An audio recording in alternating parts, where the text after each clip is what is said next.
And joining us now for more on all of this is KTVU political analyst Brian Sobel. Brian, what's your takeaway? This was like a 3-4 hour hearing that took place, a lot of questions and answers, but what do you make out of this? What do you get from this? Well, my takeaway was it wasn't as much fun watching that as it was watching the Warriors last night. But, I agree with you on that. But having said that, what you saw was another skilled dare I say, politician who can do well under cross-examination.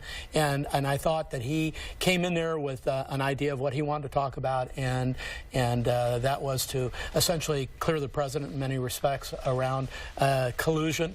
And not only collusion for the president, but collusion at all, including himself. And I think he accomplished that. Yeah, he had strong words. He said any suggestion that he was involved in or aware of any Russian collusion, he said it was an appalling and detestable lie. Yeah. Did he come across as credible and believable? Well, he, you know, longtime senator. I think in his case, he's saying, hey, you can't lay a glove on me for that, and don't try. And he kind of squelched that pretty quickly. And then you learn more about what they're referring to. For example, a reception with a whole lot of people where he may have bumped into the guy, but he couldn't legitimately recall anything that was really said that was of note.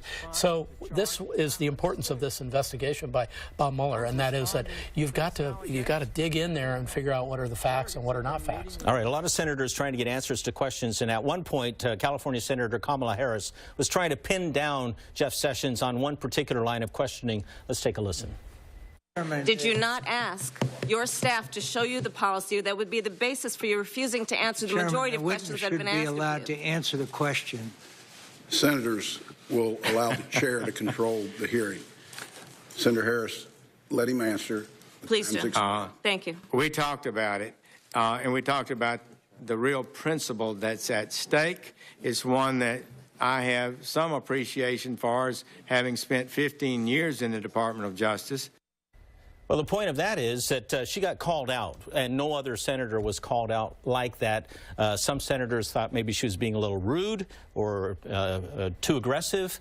What did you make of this? Well, I think she was fixated on getting some answers to questions, and one of the problems with the way that these hearings are set up is you may have 5 minutes or 7 minutes, and you've got a lot of questions you've got to ask, and you don't want somebody meandering down the country road, talking and that sort of thing. And by the way, he's skilled at taking a side trip to make sure that he doesn't have to answer a lot of questions. Right. Kamala Harris is a very tough prosecutor, and you could hear she really leaned in pretty hard. But to his credit, he was, rebuffing some of that as well.